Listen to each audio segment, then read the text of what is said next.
আলহামদুলিল্লাহ। জগতের সমস্ত প্রশংসার অধিপতি শ্রী মহান রাব্বুল আলামিন,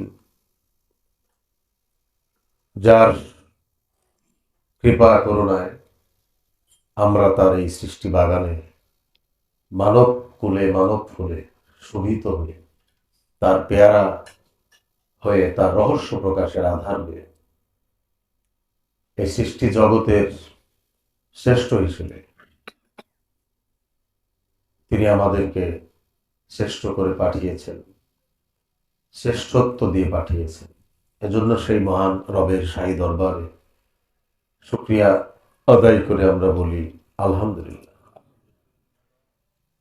এশকে মাওলা সিস্তিয়া দরবার শরীফে তার আজকে মূলত মাসিক ফাতেহা মাহফিল, যদিও এই মাহফিলটি বিশেষ ভাবে তাৎপর্যপূর্ণ। এই মাহফিলটি আতায় রাসুল, হিন্দের সুলতান হজরত খাজা আসরত মঈনুদ্দিন চিশতি আজমেরি হাসান সঞ্জরি রাদিয়াল্লাহু আনহু, অলিকুল শিরোমণি, বেলায়েতের সম্রাট সূর্য, সেই মহান অলির স্মরণে, পাশাপাশি আমার যিনি জন্মদাতা, আমার পিতা, যিনি কাদরিয়া তরিক মতে বায়াত গ্রহণ করেছিলেন, মুরিদ ছিলেন, আমার নিরপেক্ষ দৃষ্টিতে অত্যন্ত সহজ এবং সরল একজন মানুষ ছিলেন। পিতা হিসেবে অসামান্য ব্যক্তিত্বের অধিকারী ছিলেন, তারও স্মরণ। এই বিষয় নিয়ে আজকের ফাতে বিষয়বস্তু মূলত একজন সুমহান অলির স্মরণ। এই স্মরণটি তখনই তাৎপর্যপূর্ণ হবে আমাদের জীবনের সাথে, আমাদের জীবনকে এক উচ্চতার দিকে ধাবিত করবে, আমরা যদি সেই মহান অলির জীবনের মূল প্রতিপাদ্য, তার যে মর্ম, মূল, তার জীবন আদর্শের মহান দিকটি যদি আমরা নিজের জীবনের সাথে সম্পৃক্ত করি, তাহলেই আমরা এই মহান অলির প্রতি আমাদের যে আদব, নম্রতা বা তাজিম, সেটি সার্থক হবে। তরিকত জগতের এই ভারতীয় উপমহাদেশে বলা হয়ে থাকে, যদি তিনি না আসতেন তাহলে হয়তোবা অন্ধকারেই থাকতে পারত মানুষ। তাই তিনি দিন প্রচারে তথা রিসালাত প্রচারে তিনি এমন এক অবস্থান গ্রহণ করেছেন, মহান অলিদের মধ্যে তার সম্মান বর্ণনা, ইতিহাসের আলোকে দু চারটি কথা বলা, এগুলো হাজার রাত হাজার দিন বলেও মূলত সীমা পরিসীমা করা যাবে না। তার জীবনের মূল দিকটি কি? উনি কিন্তু মাওলা আলীর রক্তধারার আওলাদ। আমরা ওনাদেরকেই বলতে পারি আওলাদে রাসূল। রুহানি ধারায়ও তারা তাই। আল হাসানি আল হুসাইন, আল হুসাইনি আল হাসাইন, খাজা বাবাকে বলা হয়, গাউসে পাককে বলা হয় আল হাসানি আল হুসাইন। মায়ের দিক বাবার দিক, বাবার দিক মায়ের দিক, এভাবে উভয় দিক থেকে তারা মূলত হাসান এবং হুসাইনের রক্তধারা শরীরে বহন করে। তার যিনি মুর্শিদ, আমরা সকলেই তার সেই পবিত্র নামটি আমরা অবগত, খাজা ওসমান হারুনি, চিশতিয়া তরিকার একজন সুমহান অলি।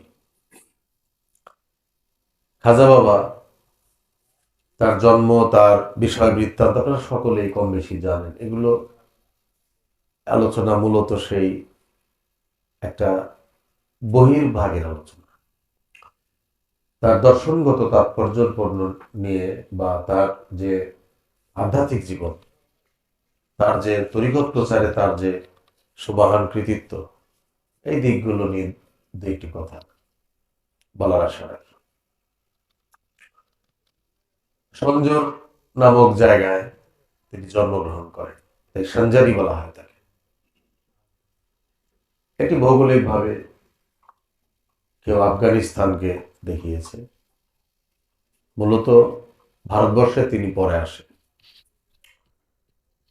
মহান মুর্শিদের নির্দেশে হজব্রত পালন আর্থে তিনি মক্কা গমন করেন। আমি এখান থেকে শুরু করি। সেখানে তিনি রাসূলের নির্দেশ প্রাপ্ত হয়ে, আচ্ছা, খাজা ওসমান হারুনি তার মুর্শিদ, যিনি মুর্শিদ তিনি কে? তাহলে উনি কোন রাসূলের নির্দেশ পেলেন?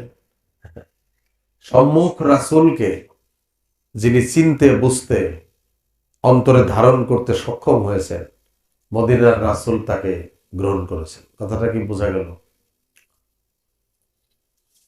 ওমর খৈয়ামের এই কথাটি প্রণিধানযোগ্য, তাই বলতে হয়, নগদ জাপাও হাতকে পেতে নাও, বাকির খাতায় শূন্য থাক, লাভ কি শুনে দূরের বাদ্য, মাঝখানে যার বেজায় ফাঁক। এই বেজায় ফাঁক হইল সকল শরীয়তি যে সমস্ত তত্ত্ব, আল্লাহ আছে বিশ্বাস করো, ফেরেশতা আছে বিশ্বাস করো, লৌহ আলস কুরসি লৌহ কলম ইতে আছে, খাতায় লেখা আছে। কোরআন বলল অনুমান কল্পনা তোমাদের কোনো কাজে আসবে না। অনুমান কল্পনা যদি কাজে না আসে, তাহলে বাস্তবতায় আনার যে পদ্ধতি, যে সাধনা কর্ম, সেটি মহান অলিদের যুগে যুগে এই কর্মটি মানুষের ভেতরে তারা প্রতিষ্ঠা করেছেন। এজন্য যিনি তার সম্মুখ রাসূলকে রাজি খুশি করেছেন তার দাসত্ব আনুগত্য দিয়ে, আনুগত্যটা প্রেমপূর্ণ আনুগত্য, শুধু আনুগত্য হলে হবে না, চরম বিশ্বাসে, পরম মমতায়, প্রেমপূর্ণ আনুগত্যে যিনি মুর্শিদকে তার মস্তিষ্কের, তার হৃদয় আসনের রাজাধিরাজ করেছেন, যে মুরিদ তথা যে শিষ্য, যে ভক্ত, সেই কেবল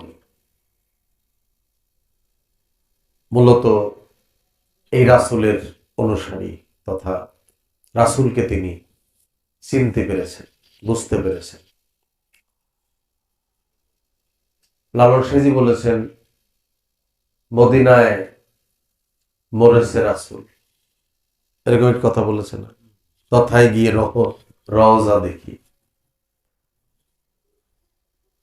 রওজার দুটি ভাগ, পবিত্র আত্মা যখন তার পরম প্রভুর সান্নিধ্যে মিলন বাসরে একীভূত হয়, দেহটাকে ভক্তকুল পরম শ্রদ্ধায়, পরম মমতায় যেখানে দাফন করে, এটিকে বলা হয় জান্নাতের বাগান তথা রওজা। কিন্তু হাকিকতের রওজাটা কি? হাকিকতের রওজাই হলো খাজা বাবার জন্য খাজা ওসমান হারুনি। তিনি সেই রওজাটিকে চিনতে পেরেছেন। 22 বছর খাজা ওসমান হারুনির পেছনে পেছনে দাসত্ব করে কাটিয়েছেন। তার সম্পর্কে এমনও কথা লেখা আছে, লিপিবদ্ধ আছে, মুর্শিদের লোটা কম্বল হাতে বহন করেছেন, রান্নার চুলাটা মাথায় নিয়ে, লাকড়ি নিয়ে ঘন্টার পর ঘন্টা, দিনের পর দিন, রাতের পর রাত, মাসের পর মাস মুর্শিদের পেছনে অনুসরণ করেছেন। একবার দেখেন তো তিনি কোন পরিবারের সন্তান। তার বাবা জগৎ বিখ্যাত একজন কামেল অলি, তবু সে একজন তার দাসত্বটাকে, আনুগত্যটাকে, বিশ্বাসটাকে পূর্ণতায় রূপ দিতে খাজা ওসমান হারুনির সাথে তিনি প্রেমপূর্ণ আনুগত্যে আবদ্ধ হয়েছেন। এজন্য মুর্শিদ তার প্রতি এত রাজি খুশি হয়েছেন, খাজা ওসমান হারুনি বলেছেন, আমাকে সেদিন যদি আমার প্রভু জিজ্ঞেস করে, হে ওসমান হারুনি, তুমি যে দুনিয়ায় গিয়েছো, তোমার কি কর্ম, কি নিয়ে আমার কাছে এসেছো, আমি গর্ব ভরে বুক ভরে উন্নত স্বরে বলবো যে আমি মঈনুদ্দিনের মতো একটা ভক্ত পৃথিবীতে রেখে এসেছি। এটা তার মুর্শিদের অনেক বড় একটা উক্তি। পৃথিবীতে আলো কখনো নিভে যায় না, সত্যের আলো। নবী রাসূল যে তত্ত্ব মানব লীলার ভিতরেই চিরবর্তমান, এটাকে যারা অনুমানে, কল্পনায়, ধ্যান ধারণায়, অস্বচ্ছ অস্পষ্টতায় রেখে যারা ধর্ম কর্মের মধ্যে আছে, তারা একটা বিশেষ গোত্রের অনুসরণ করে। আমরা তাকে বলি মিস্টার আজাজিল। আজাজিল বেলগাইব তথা অন্ধ অনুমানকেই কেবলা করে নিয়েছেন। আর প্রতিটা মুর্শিদ তথা গুরু মানুষের মূল দর্শন হচ্ছে এই মানব মোহনায় যিনি জগতের ঈশ্বর, রব, প্রভু, তিনি মোহাম্মদ রূপে মূর্ত হয়েছেন। এটি কলেমার শাশ্বত বিষয়বস্তু। সেই কলেমাকে ধারণ করে, লালন করে, সেই কলেমায় বাস করতে হলে বাস্তবতার নিরিখে এই যে সমস্ত কথা আমরা কাসাসুল কোরআনে শুনি, তাদেরকে বাস্তবতা আনতে হবে। আমরা শুনি দুধের নহর, মধুর নহর, এটাকে দুধ মধুতে থাকলে তো হবে না,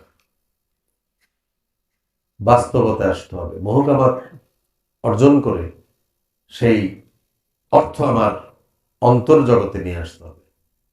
যারা চেতন মুর্শিদ, যারা সঠিক এলমে লাদুনি, এলমে সিনার অধিকারী, মাওলা আলীর জ্ঞানের অধিকারী, মুর্শিদের কৃপা করুণার অধিকারী, পূর্ণ দাসত্বে মুর্শিদকে রাজি খুশি করে এই জগতে জ্ঞান লাভকারী, তারা প্রত্যেকে এই সত্যটি তার ভক্তের অন্তরে প্রতিস্থাপন করে মাত্র।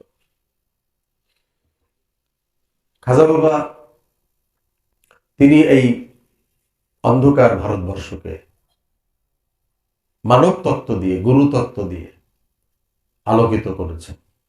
তাই তিনি যুগে যুগে যুগ যুগান্তরে একজন মহান অলিপুরুষ হিসেবে আমাদের কাছে, যারা আমরা গুরুর চরণে আশ্রয় নিয়েছি, তাদের কাছে চিরস্মরণীয় বরণীয় হয়ে থাকবে। এখন চলে আসি খাজা বাবার বাস্তবতা কি। আমরা অনেকেই দেখি, বলি খাজার সিন্নি করি, ওরস করি, বলি না? ভালো, ওই নামটি স্মরণে যে কোনো আয়োজন তাৎপর্য। কিন্তু যে ব্যক্তির বাস্তব খাজা বাবা নাই, খাজা বাবাকে বাস্তবে দর্শন করে নাই, অর্থাৎ আনুগত্য, দাসত্ব তথা বায়েত গ্রহণ করে নাই, একজন খাজা বাবাকে চিহ্নিত করে নাই, সাব্যস্ত করে নাই, ওসিলা গ্রহণ করে নাই, সে অনন্তকাল যদি খাজার সিন্নি করে, খাজা বাবাই ভালো জানেন সে কি লাভ করবে। খাজা বাবার মূল শিক্ষাটাই তো তুমি আমার দিকে তাকাও। এ কথাটা কে বলেছে? সে আমার আয়না, আমি তার থেকে আলাদা নই। তাহলে আমার দিকে তাকাইলে তাকে দেখা যায়। তাহলে দৃশ্যমান এবং অদৃশ্য দুইটা জগতে আমার প্রভু, কিন্তু রব রূপে, রহমান রূপে সে দৃশ্যে মূর্তমান। এটি আমাদেরকে একটু চোখ খুলে তাকিয়ে, মানে এই তাকানোই হবে না, একটু গুরু জ্ঞানে তাকিয়ে দেখতে হবে। যে রব কাকে বলে আর আল্লাহ কাকে বলে। আল্লাহ কিন্তু রব নয়, এটা বুঝতে হবে। অপ্রকাশ জগতে অনন্ত অখণ্ড শক্তির মালিক যিনি, তিনি আল্লাহ। তিনি তখনও প্রকাশিত কোনো সত্তা না। যখন তিনি প্রকাশ হলেন, আল্লাহর উলুহিয়াত জগৎ যখন তিনি আস্তে আস্তে রববিয়াতে আসলেন, আবদিয়াত প্রকাশ করলেন, এই যে জগৎটা, এই জগতে তিনি হলেন সক্রিয়।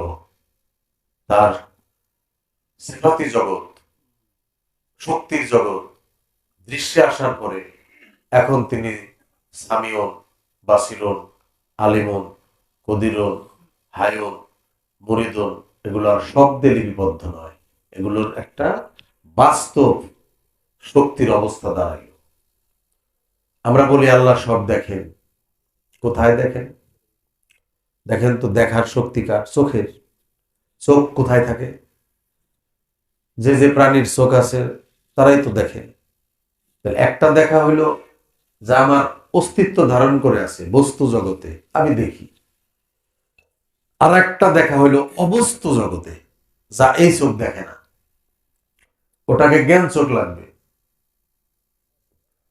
এটা জ্ঞান চোখ লাগবে। আলুর ভিতরে কি উপাদান আছে, খাদ্য উপাদান, এটা যে জানে না সে শুধু আলুই দেখে, সে ওই ভেতরের খাদ্য উপাদান কিন্তু দেখে না।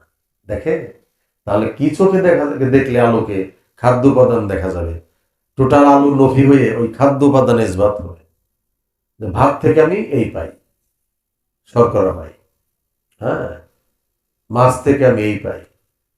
বর্তমানে অনেক ক্যাপসুল ভিটামিন বেরিয়েছে, মানে সরাসরি যে খাবার উপাদানগুলো আমি ভাত মাছ থেকে পাবো ওই ক্যাপসুলেই। এই তারের ভিতরের শক্তি যে গোপন রইল, বেসুমার শক্তি।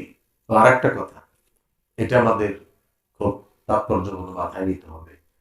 অবস্তু, বস্তু, অবস্তু, অর্থাৎ শক্তি যা ছিল অদৃশ্য নিরাকার জগতে, তাহা বস্তুকে আশ্রয় করে আবার তার শক্তি প্রকাশ করছে। এজন্য সেফাত, জাত, সেফাত। এখন জাত হইল দরমিয়ানে পড়ছে, মধ্যবর্তী স্তর, বারজাখুল্লাহ, ইয়াব জ্ঞান। হ্যাঁ, জাতের সমাবেশ ঘটছে, পাক পাঞ্জাতন রূপে প্রকাশ করতেছে অনন্ত আসমাউল হুসনা তথা অনন্ত শক্তি, অখণ্ড শক্তি, সেই মহান রবের। যে রব এই মানব লীলায় আসার আগে এই শক্তি তিনি প্রকাশ করতে পারেন নাই, তাই তিনি এরাদার ভিতরে তিনি কল্পনা করেছেন প্রশংসিত এক বর্জক তথা মূরতি মোহাম্মদ ইসরত। নূর মোহাম্মদ এই মানব মোহাম্মদে বিকাশ লাভ করেছেন। নূর মোহাম্মদ কিন্তু আব্দুল্লাহর পুত্র মোহাম্মদ না, এটা আল্লাহর আল্লাহিত্বভাগ যা সবার মধ্যেই থাকে। হ্যাঁ, এজন্য যিনি মোহাম্মদ, ধরে নিলাম যিনি মোহাম্মদ, তিনি রাসূল, তিনি আল্লাহ। যে একজনকে বললাম, একথা আমি বলি নাই, দেওয়ান রশিদ কি বলছে? আমি ডুব দিয়া রূপ দেখিলাম প্রেম নদীতে, আল্লাহ মোহাম্মদ আদম তিনজনা এক নূরেতে। আচ্ছা, এক নূরে যদি মানে তিনজন হয়, তাহলে বোঝা যায় যে তিনজনের ভিতরে একই শক্তি, একই বিষয়াদি, নাম ভিন্ন হয়েছে, ভিন্নই তো হয়। বরফ পানি না, পানি বরফ না, বরফ বাষ্প না, কিন্তু তিন জায়গায় একই সত্তা, তাই না?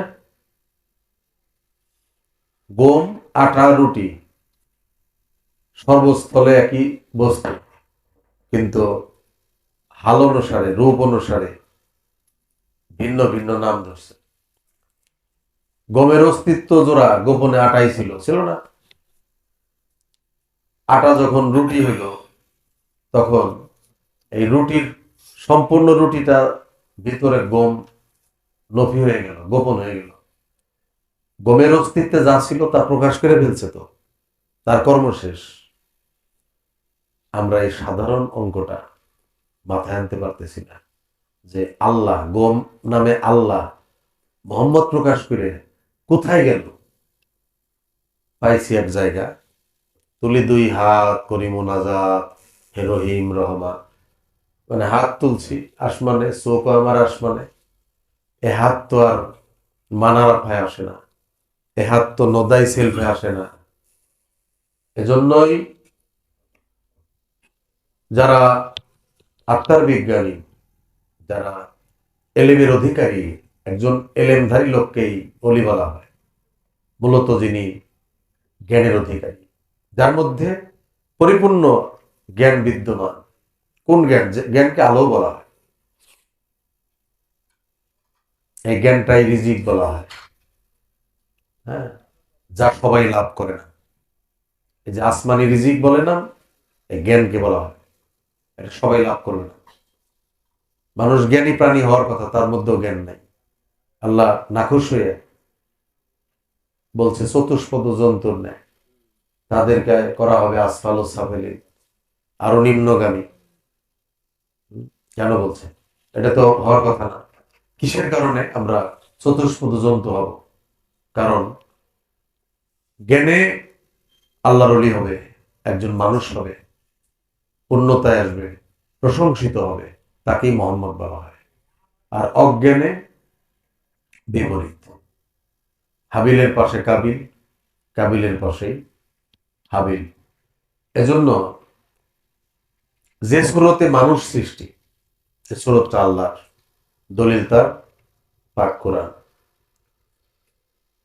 সূরা রুমের 30 নম্বর আয়াতে আল্লাহ পাক বলেছেন, ফিতরাতাল্লাহিল্লাতী ফাতারান নাসা আলাইহা, আমি আমার নিজ সুরতে, স্বভাবে স্বভাবে, ফিতরাত স্বভাবে মানুষ সৃষ্টি করেছে। তাহলে এটা পাওয়া গেল আল্লাহর স্বভাব। উনি বললেন, বা আমার নবী সাক্ষী দিলেন, খালাকুল্লাহ আদম আলা সুরাতি, আদমকে সৃষ্টি করেছি আমার সুরাতের উপর। আলা সুরাতি, আলা শব্দের বাংলা উপরে, উপরে, আলা সুরাতি, সুরতের উপর। আল্লাহর সুরতের উপর যদি আর একটা সুরত রাখা হয়, দুই সুরতে হবে নাকি? সহজ ব্যাপার। অর উপরে যদি আবার একটা অ আঁকি, তাহলে কি হইলো? আল্লাহর সুরতের উপরে আদমকে বানানো হইলো, ওই সুরতটা কি? আল্লাহরই সুরত। এদিকে দেখা গেল আল্লাহর স্বভাব। সিরাত এবং সুরত যদি তার হয়, তাহলে কে নয়বতন পার হয়ে কে আসে এই ধরাধামে? ওই দিকে কাজী নজরুল ইসলাম দৃষ্টি দিয়ে বলল, রাসূল নামে কে এলো রে মদিনায়। ওই মদিনা জাহেরি, প্রতি রূপ এই মদিনা। কথাটা হবে রাসূল রূপে, রাসূল শক্তিতে কে ভ্রমণ করে অজুদে। এইটার শরীয়তি কথা। এটা এই মদিনায় কে আসে? অনন্ত অখণ্ড কালে এই মদিনায় তার বসবাস, তাই মদিনায় তার রওজা হবে। মক্কায় হয়েছে?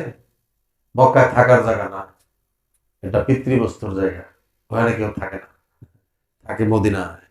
জাহিরিতেও যা, হাকিকতেও তাই। এজন্য সিরাত এবং সুরতের ভিতরে সমন্বয়কে তাৎপর্যপূর্ণ তুলবে হলো জ্ঞান, সিফাতে আলিম। এটাই আসমানি রিজিক। চাল, গম, ধান, পাট, আমার আরো 2টা ক্ষেত বাড়বে। এই যে কিছুদিন আগে গেল না সবে বরাত, এটা নিয়েও তো মোটামুটি আমরা ব্যাকফুটেই। হালুয়ার যে অপরাধ, তাতে পারে তো তারে ফাঁসি দেয়, মোল্লারা তো দেয়। এখন গ্রাম দেও ঢুকে গেছে, ফতোয়া দেয় হালুয়া বানান বেদাত। অথচ ওই লোকটা জিজ্ঞেস করলে বেদাতেরই বাংলা জানে না। আচ্ছা, হালুয়া কি দোষ করছে? এটা খাবার জিনিস, তোমার মন চায় না, তুমি খাইও না, আর একজন বানাইছে তার খাইতে দাও। সৌভাগ্যের রজনী মনে করে একটু রুটি হালুয়া করছে, খাক না, সে কি সমস্যা? তুমি যাকে রিজিক মনে করছো সেটা রিজিক নয়, আসমানি রিজিক লাভ করাটাই সিয়াম সাধনার মূল বিষয়বস্তু। যে ব্যক্তি আসমানি রিজিক পায় নাই তার রজা হবে না, সে অমরত্বে পৌঁছাবে না। আসমানি রিজিক অবশ্যই অবশ্যই লাভ করতে হবে।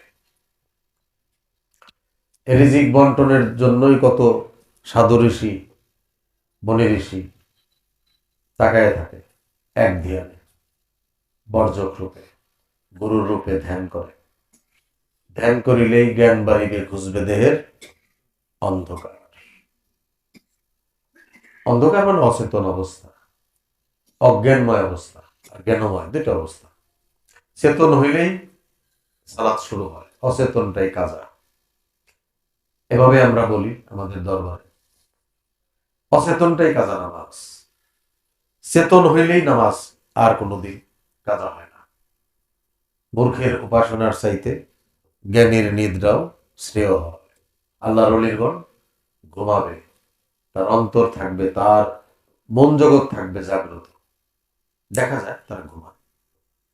বহু পাগল আছে ঘুমায় না, মজ্জুবি হালতের লোক, তারা নিদ্রা যায়।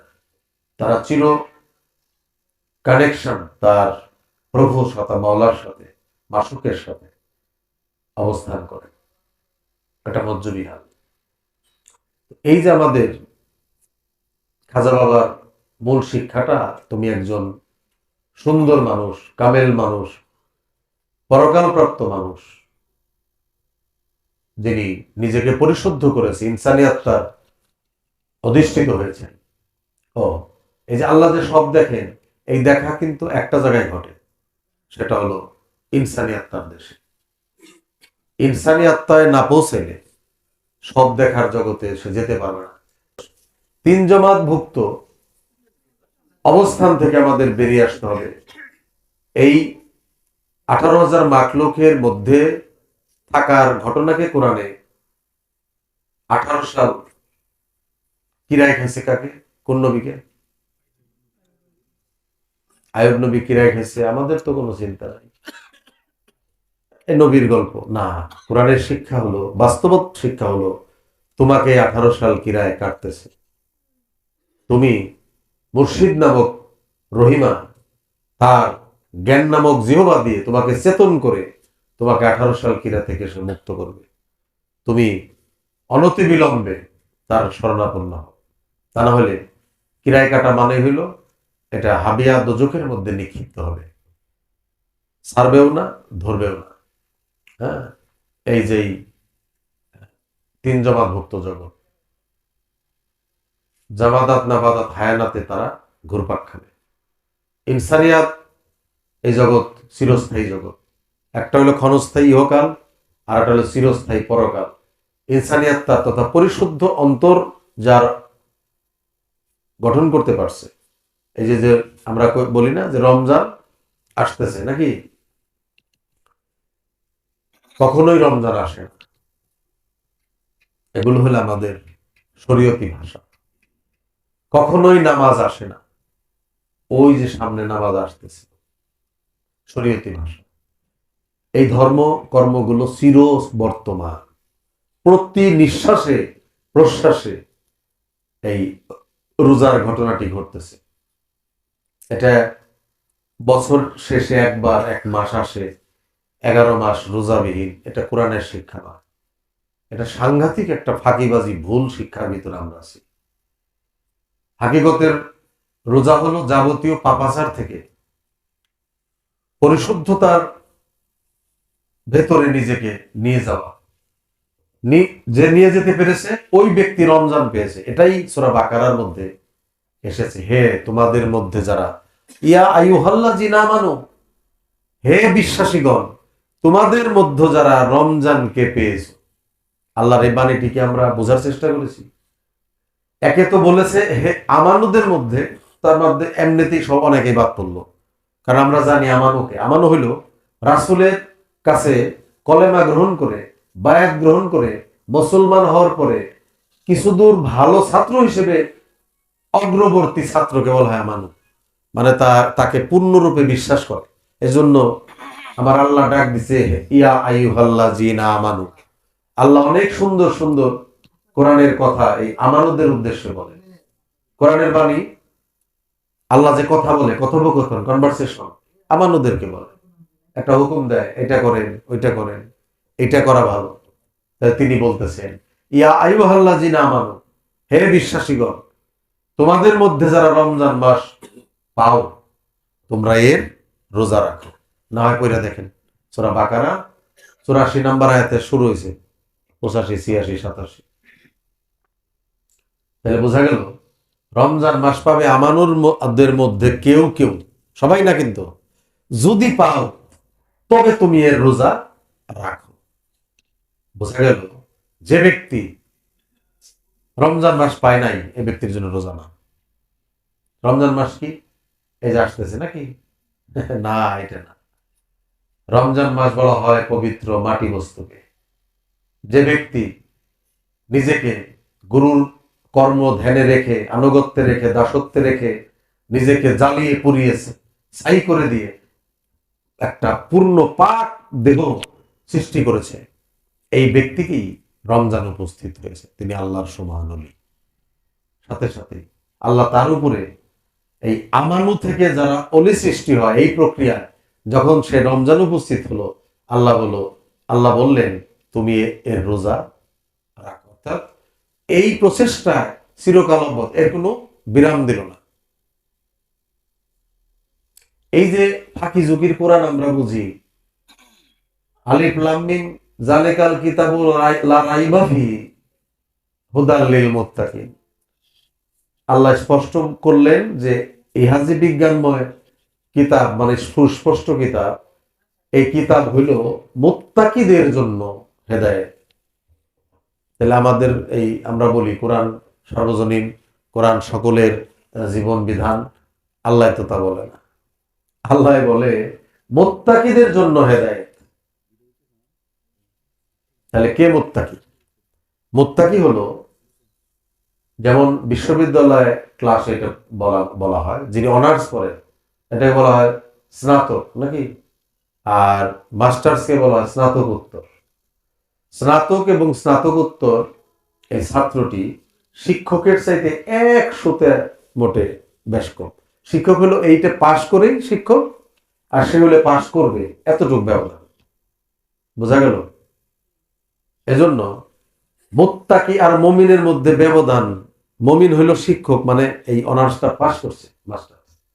আর মুত্তাকি হইল শিক্ষকের পূর্ণ জ্ঞানী তার মধ্যে, সে শুধু ওই যে একটা ক্লাস তার বাকি আছে। যখন ওই বিশ্বাসতার পূর্ণ আসবে, সে মুমিন হবে। মুমিনের কোনো এবাদত নাই। আমরা মুমিনকে এবাদতে দাখিল করে দিছি। কোরআনে আইসে আইহাল্লাযিনা আমানু, মুন্সি তাফসির করছে হে মুমিনগণ। কোরআন ভরা, দেখেন, পড়ে দেখেন তাফসির। মুমিন এবং আমানুর পার্থক্য যে ধর্ম সমাজ করতে পারে না। কিভাবে? নবী রাসূল আর সাধারণ মানুষ, আল্লাহ বলেছেন যার চোখ নাই আর যার চোখ আছে তারা কি এক? এই প্রশ্নটা আল্লাহ তুলে দিছে। অর্থাৎ যার জ্ঞান আছে আর যার জ্ঞান নাই তারা কি এক? কোনোদিনও না, কখনোই এক হইতে পারে না। তাহলে এই যে জ্ঞানটা আসমানি রিজিক, সেটাই আমাদের লাভ করতে হবে। সেটা লাভ করলে আমি কি লাভবান হব? আমার মধ্যে রমজান আসবে, বলছে এটা পবিত্র মাটি বস্তু, এটা সর্বশেষ সমস্ত কিছু যার মধ্যে আশ্রয় গ্রহণ করছে। আরেফেল ওজুদে ছিল নূরে সাফা জম্পেশ করে বাতাসের সৃষ্টি হয়েছে। বাতাস এবং নূরে সাফার হরকতে আগুনের সৃষ্টি, যদিও সৃষ্টির উত্থান ঘটে কিন্তু আগুনে, আর সৃষ্টির সূচনা হয় পানি বস্তুতে। এটা মাথায় ঢুকে নিতে হবে। জিটকার সমত গহস্বর গানটা, সে যে নিত্য নতুন পয়দা করে কাউসিনে সে নবীরয় আনফাসে বেশি। তো এই পানি বস্তু হলো সমস্ত সৃষ্টির সূচনা। তারপরে এটা হাসানের জগৎ, এরপরের যে জগৎটা মাটির জগৎ, এখানে রমজান। রমজান কিন্তু যে কোনো মাটি না, পবিত্র মাটি, পবিত্র মানুষটি রমজানে উপস্থিত। সৃষ্টির শুরুতে আমার কাছে মাস 12টি। এটা এই জিলকত, সফর, জিলহজ না, রবিউল আওয়াল না, মহররম না। এই ফাঁকি ফাঁকি ঝুঁকি ধরা পড়বে। 4টি মাস আমার কাছে পবিত্র। আচ্ছা, জাগতিক মাস আল্লাহর কাছে পবিত্র অপবিত্র হয় কেমনে? 4টা মাসকে পবিত্র বলছে না?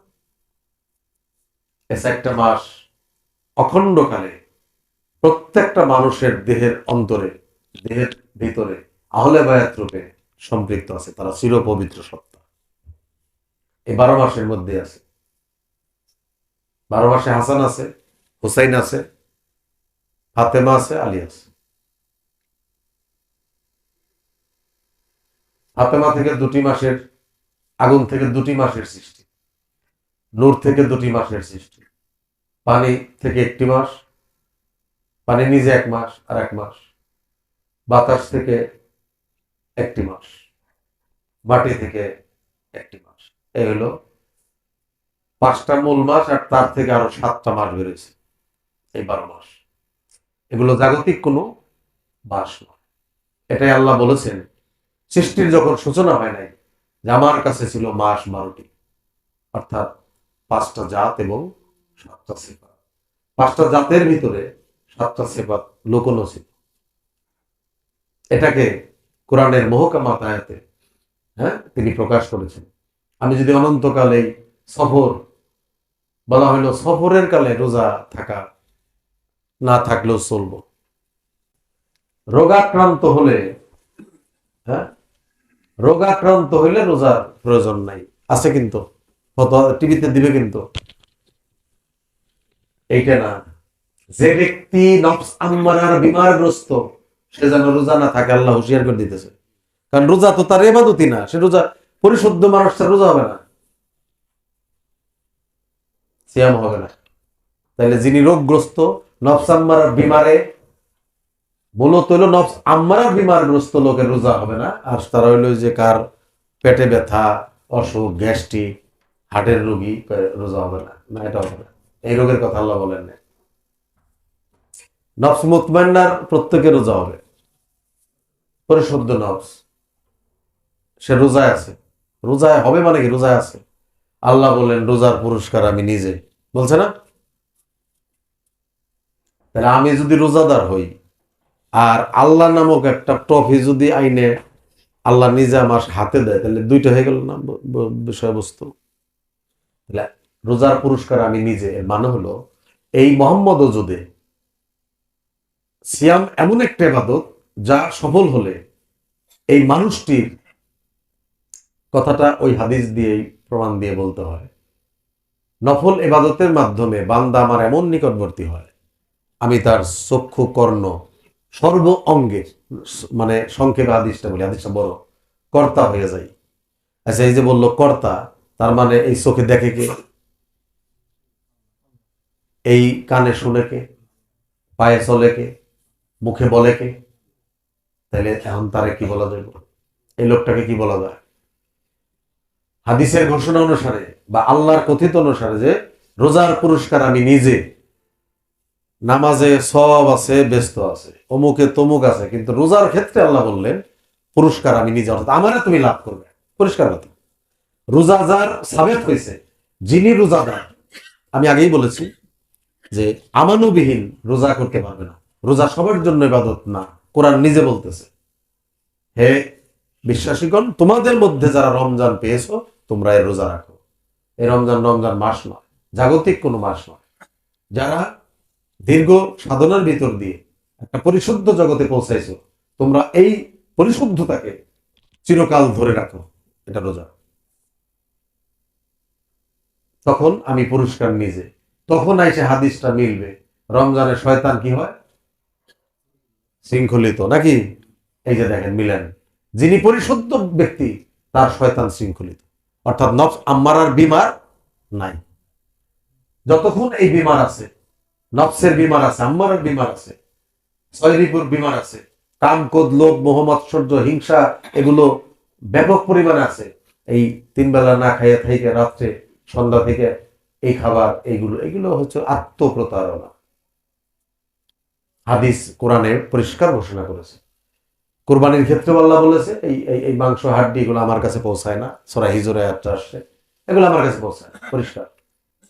আমরা মাতাল বলি লোকটারে, কি সুন্দর গান লিখছে মাতাল লজ্জা, এক টুকরা মাংসের জন্য কান্দে পোলাপান। শোনো কোরআনের বচন, দিও প্রাণ প্রিয় ধন, গরু কি তোর এতই আপন, যে রক্তে তুই হইলি লাল, ঘুম দিয়া কাটাইলি মন চিরকাল। এই গানটা আমার খুব পছন্দের।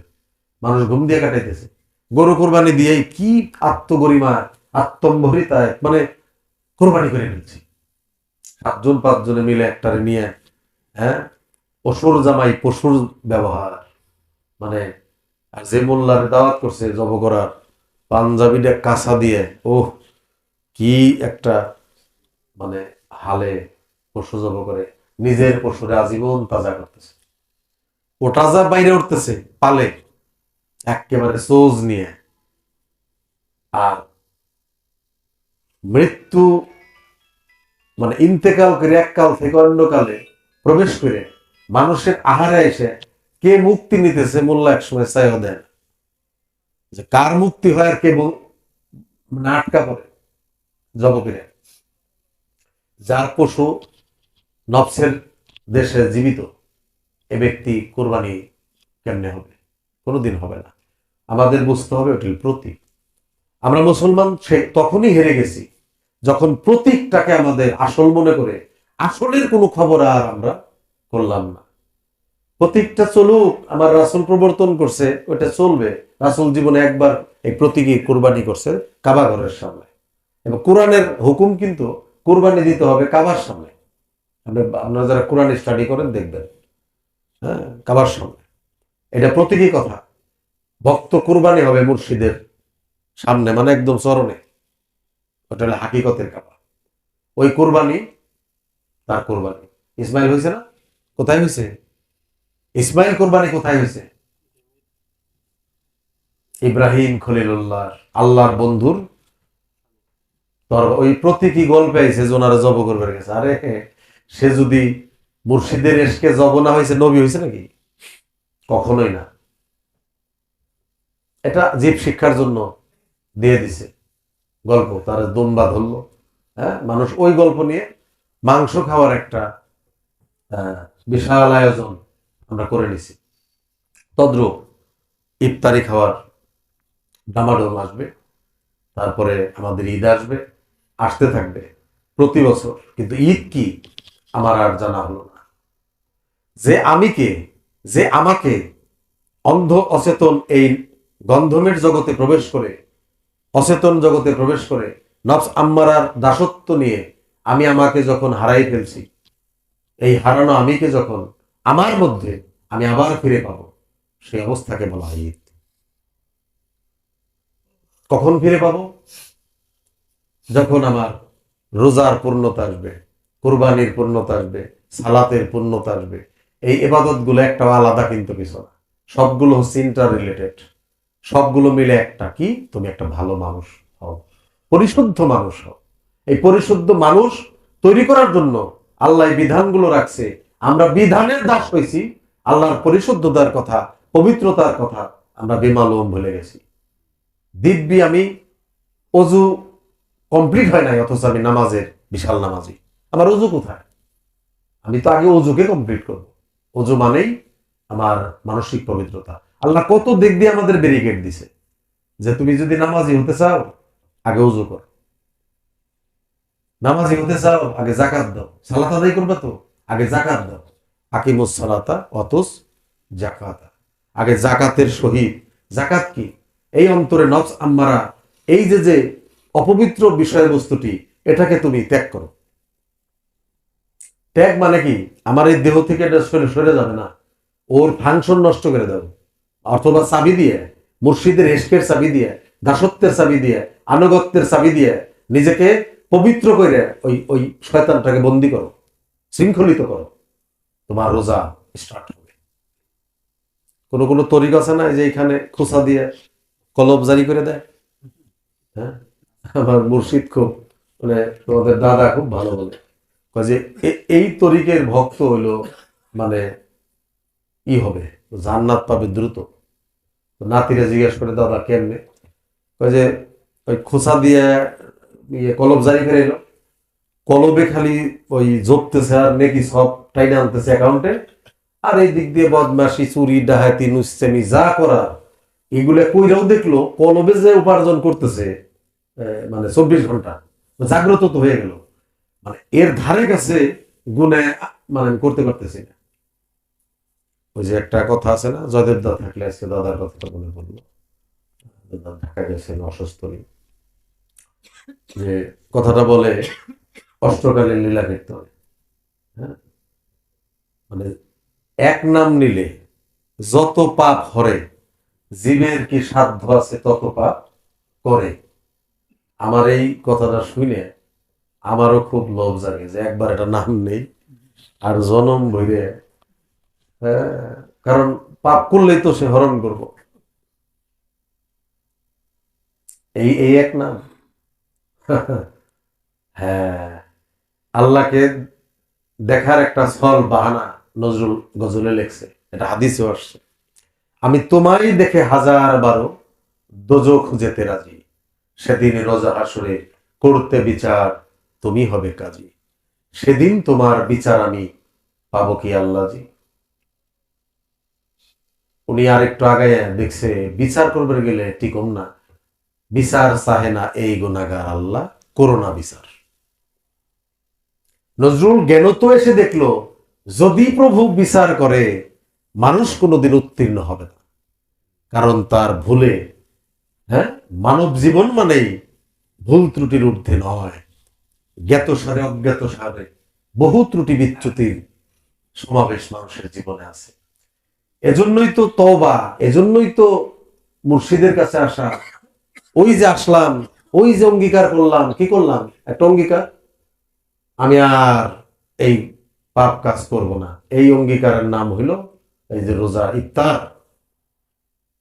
এই হাকিকতের রোজার ইফতার আগে, ইফতার কেমনে হয়, মুর্শিদের রূপ দর্শনে ইফতার হয়, আর ওই যে অঙ্গীকার করছি রোজার নিয়ত, এখন রোজা সমগ্র জীবনে একটা রোজা চলতে থাকবে, ওই রোজায় স্থিত থাকা, যা বললাম আমি মুর্শিদের হাতে, আমি আমার নিজেকেই প্রশ্ন করি যা বলছিলাম তার হাতে হাত দিয়ে আমি তা রাখতে পেরেছি কিনা।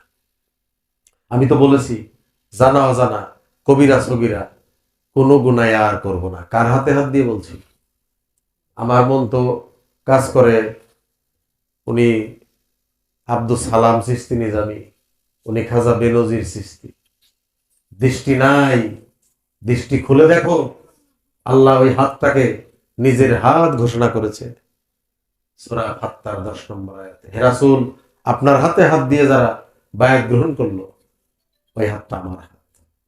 আমি কোন একটা কথার চলো ওদের একদিন বলছিলাম একটা অন্য একটা বিষয়টা বলবো না, আমি বললাম যে আল্লাহ যে হাতটা নিজের কবুল করলো, তো রাসূলের পাওটা কি বাদ রাখলো নাকি, নাকি কোনো হাদিসে বললো যে হাতটা আমার পাওটা কিন্তু আমার না, এরকম আয়াত আছে, মানে এটা বললাম কেন, মানে ঘটনা না বলি প্রেক্ষাপট বলি, ওই যে অনেক সময় গরু গোসাই বাড়ি এলে আমরা একটু পাওটাও ধোয়াই না, তো এটা হইলো যারা ওই যে মিস্টার রাজাজিলের মুড়ি, তাদের একটা তেলে বেগুনে জ্বলে ওঠে যে সেরেক সেরেক হাই হাই কি করে,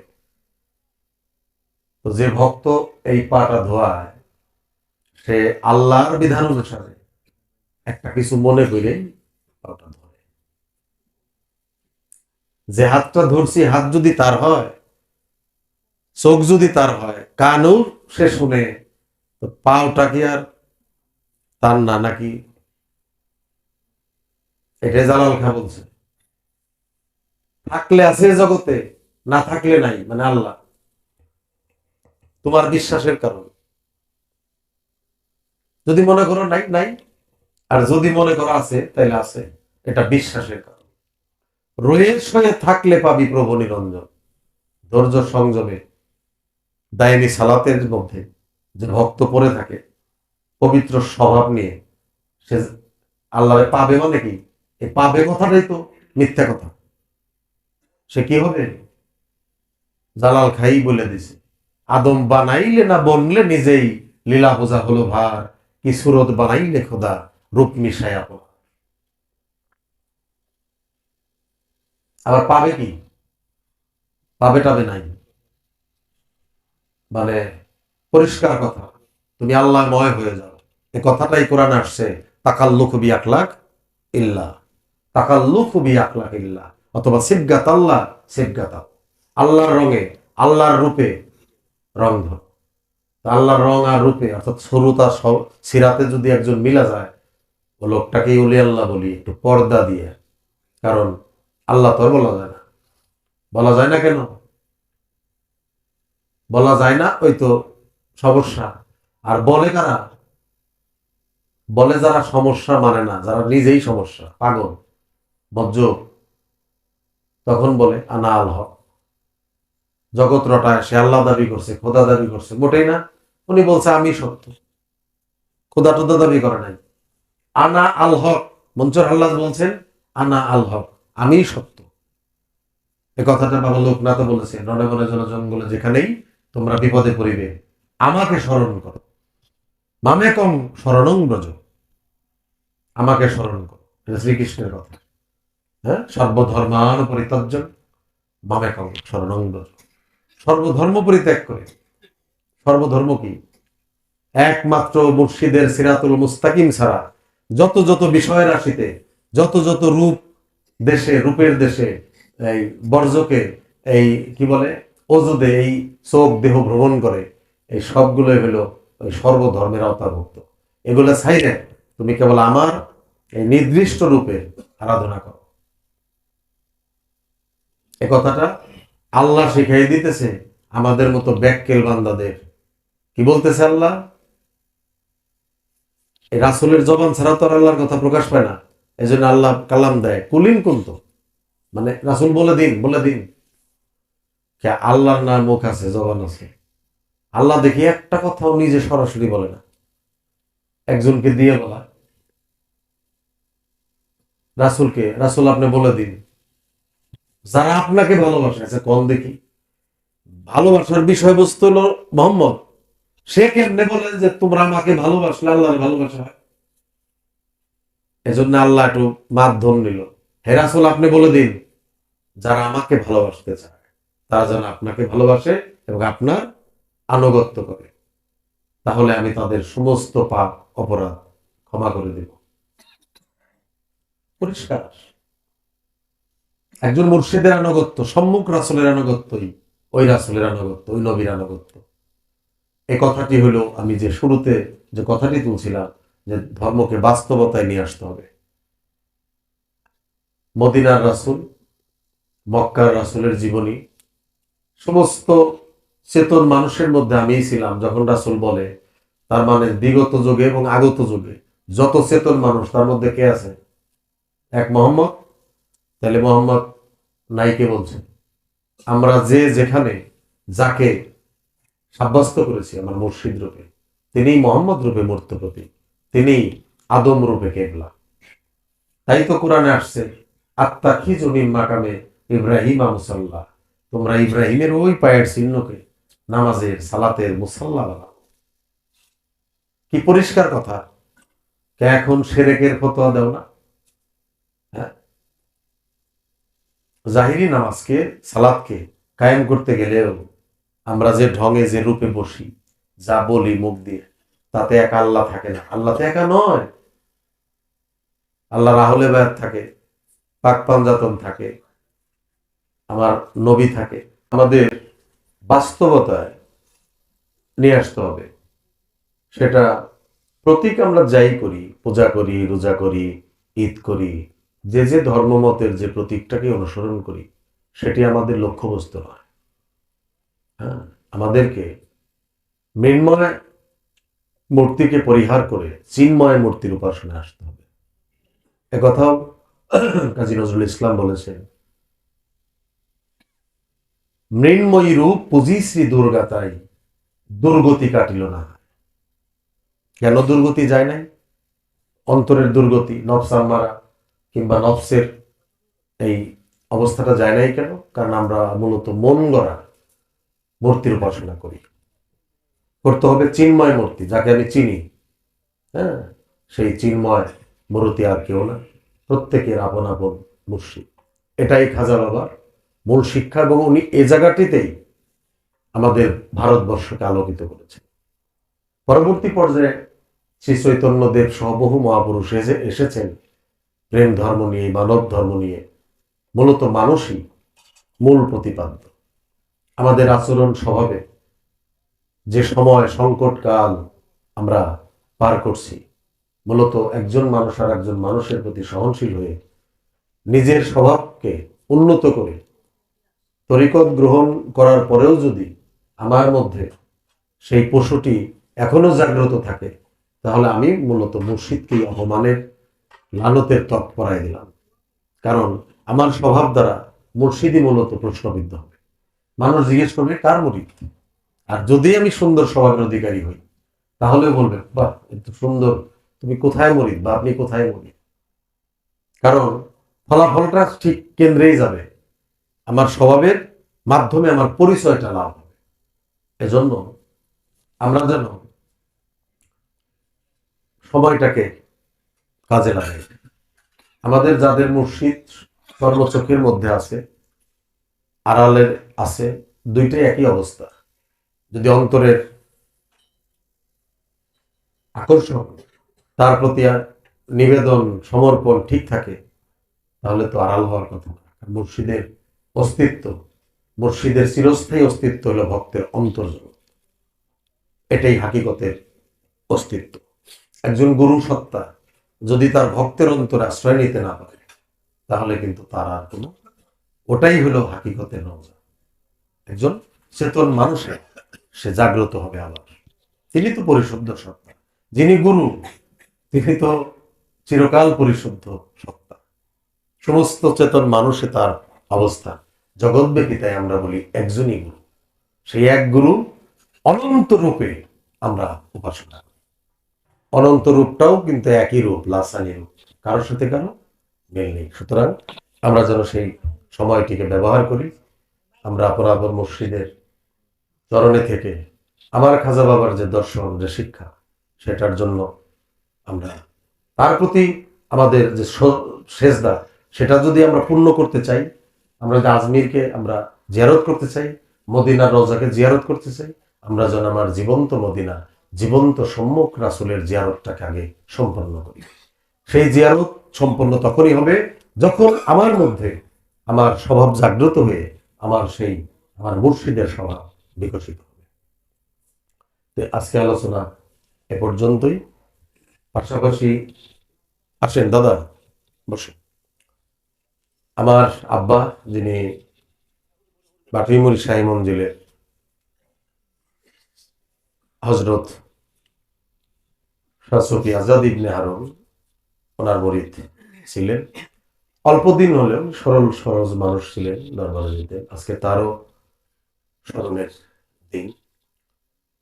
আজকে আপনাদের সকলের কাছে আমার সে প্রার্থনা, একটা জায়গায় আমরা প্রার্থনা করি তার রুহানি ফায়েজ, মহান অলি খাজা বাবার কাছে, আর আরেকটি জায়গায় আপনাদের কাছে আমার হাত জোরে প্রার্থনা, আমার সেই আড়ালে থাকা আমার আব্বার জন্য আপনারা সকলেই দোয়া করবেন, যেন তার রুহানি জগতে সে তার যেখানে আছেন, তিনি যেন আহলে বায়াতের তথা তার মুর্শিদের রহমতের ছায়ার মধ্যে